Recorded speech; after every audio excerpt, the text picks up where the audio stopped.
Hello everyone! Welcome to our video lesson. I am your teacher for today. My name is Teacher Trisha May Lim. And our topic is all about sewing tools and equipments.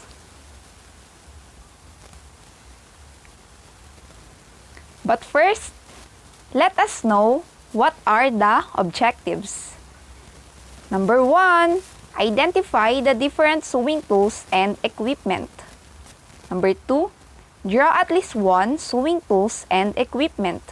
And number 3, appreciate the use and function of sewing tools and equipment. Okay, so now kindly bring your pen and a clean sheet of paper and let's try to answer this one. For the direction, fill the missing parts and write your best description about it. Ready? Okay, so let's start.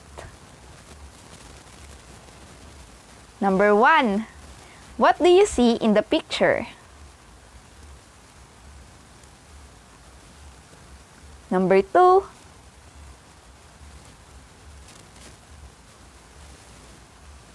Number 3.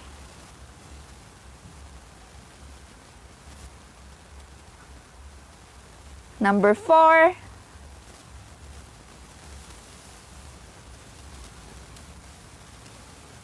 And lastly, number 5.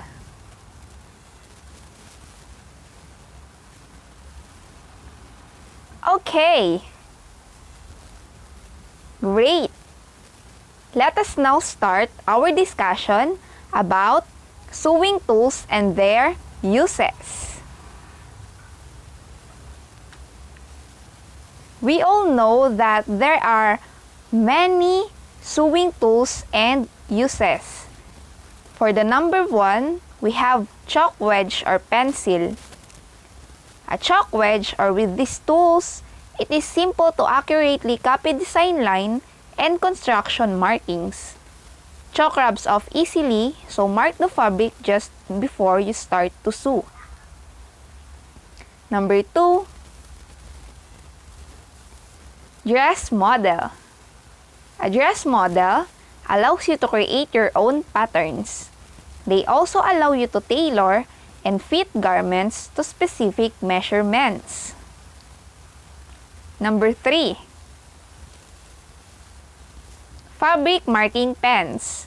Water-soluble ink pens usually have blue ink that you can remove from the fabric with the damp sponge when you no longer need the markings.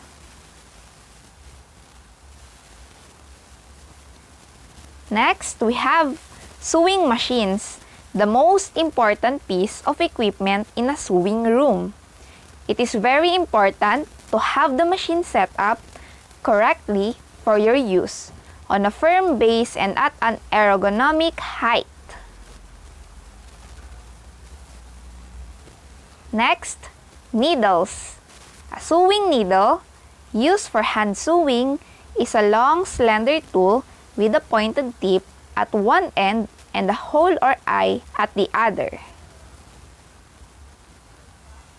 Next, we have also pins.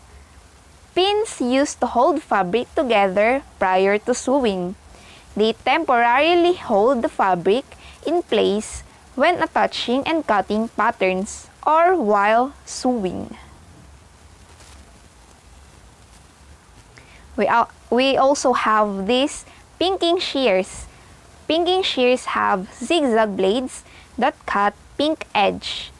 Pinking is one way to finish seam allowances to keep them from fraying. Next, we also have sewing scissors. You need scissors to trim, grade, and clip seams.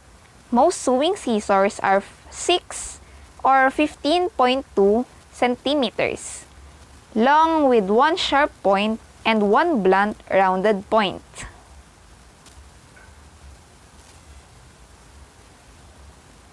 Next, embroidery scissors. These small scissors are for precision cutting, trimming seams, cutting corners, and snipping thread ends, for example. They are about 3 to 4 or 7.6 to 10.2 centimeters, long with 2 sharp points. Next, pincushion. A pincushion or pincushion is a small stuffed cushion used in sewing to store pins or needles with their heads protruding to take hold of them easily, collect them, and keep them organized. Next, seam gauge. Great for small measurements, especially seam allowances.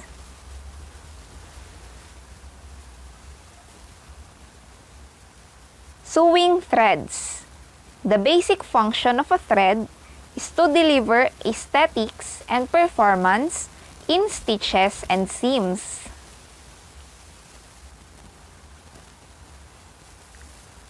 We also have tailor's chalk. Hard chalk or soapstone used in tailoring for marking fabric. At least 2 pieces are recommended, 1 white and 1 blue. Next, tape measure. A tape or length of metal marked off in inches, centimeters, etc. Used principally for measuring and fitting garments. So this tape measure is for measuring and fitting garments. Tracing wheel. A round cutting blade with a serrated edge. This enables you to mark patterns onto the fabric without cutting the pattern out. So again, this is tracing wheel.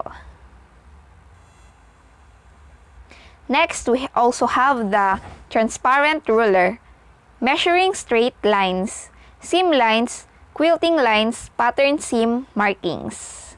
So this is the use of transparent ruler. We also have thimble. A thimble is a bell or ring shape sheath with a hard substance such as bone, leather, metal, or wood. It is worn on the tip or middle of a finger or thumb to help push a needle while sewing and to protect the finger or thumb from being pricked.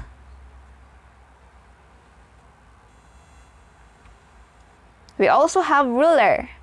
It is easier to measure hems with a firm straight ruler and can be used to connect points for straight seams. Yardstick. Made of a hard wood or metal, a yardstick is useful for checking hems and drawing long lines. Again, this is yardstick. So these sewing tools is from singerco.com.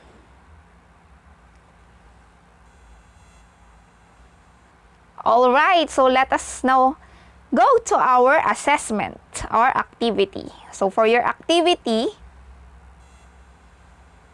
write the letter of the correct answer. Are you all ready?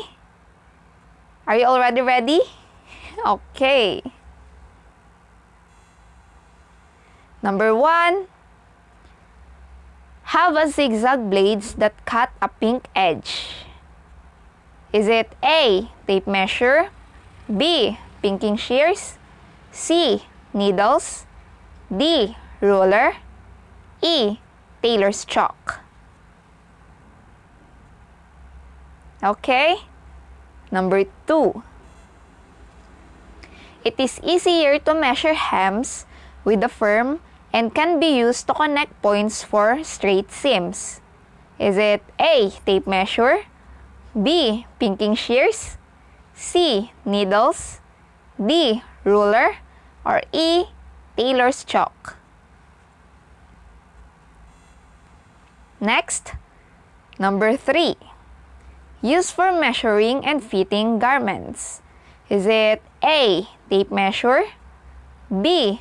Pinking shears, C. Needles, D. Ruler, or E. Tailor's chalk. Number 4. Use for hand sewing with a pointed tip at one end and a hole or eye at the other. Is it A. Tape measure, B. Pinking shears, C. Needles, D. Ruler, or E. Tailor's chalk? Next, number 5. Hard chalk or soapstone used in tailoring for marking fabrics. Is it A. Tape measure, B. Pinking shears, C. Needles, D. Ruler, or E. Tailor's chalk? Okay. For your activity, second activity, choose one sewing tool and draw it on a clean sheet of paper. Let's be creative, okay?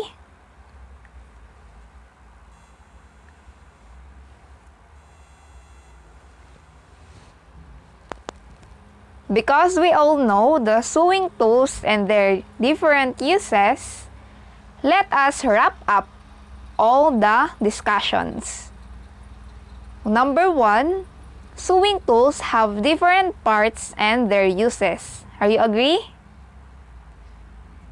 They are also important in sewing. Number 3, it is important to have good condition sewing kits. Remember that if you have good condition sewing kits, you also have better sewing. Next, in order to have good sewing, you must learn and practice patience. So this is the most important part in sewing. You need to have or learn some patience. So that's it for today.